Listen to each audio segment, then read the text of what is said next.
Lalabas at lalabas din naman niya kapag meron na. Noong nakaraang holiday season sa Boracay, napiling magbakasyon ni Paolo Contis kasama ang kanyang kaibigang si Dingdong Dantes. Ayos, masaya. Last day na namin dito, ni na Dingdong ngayon.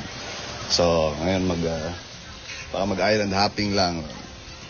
Relax lang bago magsimula ulit ng trabaho next year, syempre. Actually, biglaan. Kasi nga, minsan nagkwentuhan kami ni Dong, nasabi niya sa akin na buong pamilya niya pupunta. Sabi niya, sama ka na. Tapos kinuha niya ako ng ticket. Sabi, wala akong choice. Sige, sama na ako.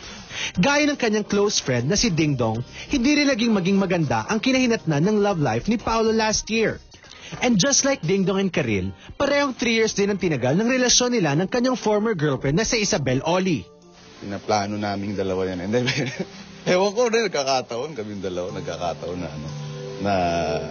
nagkataon lang, pero yung closeness namin walang kinalaman doon ng decision making when it comes to personal life. Siyempre may kwentuhan yan, may tips, pero at the end of the day, decision namin kung anong dinidecide namin sa isa't isa.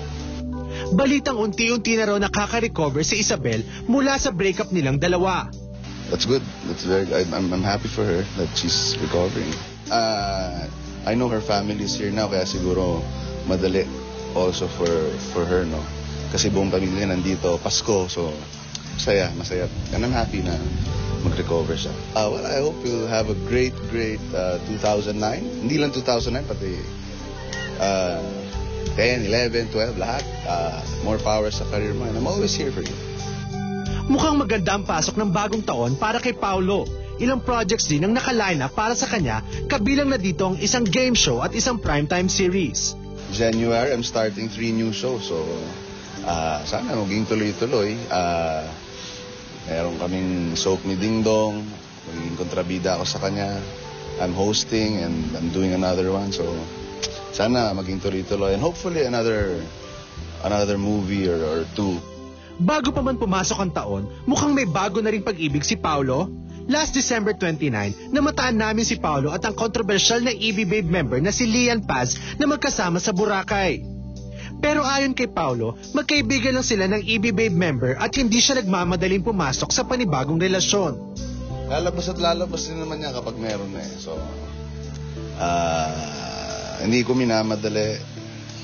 Tamang timing lang yan. So, kung makita, hindi makita. Kung hindi, hindi. And I have no certain taste. Hindi mo alam pag tinamaan ka, tatamaan ka. So, hindi mo alam.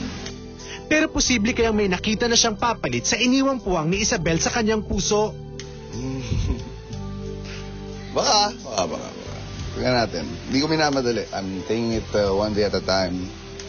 I'm happy and good.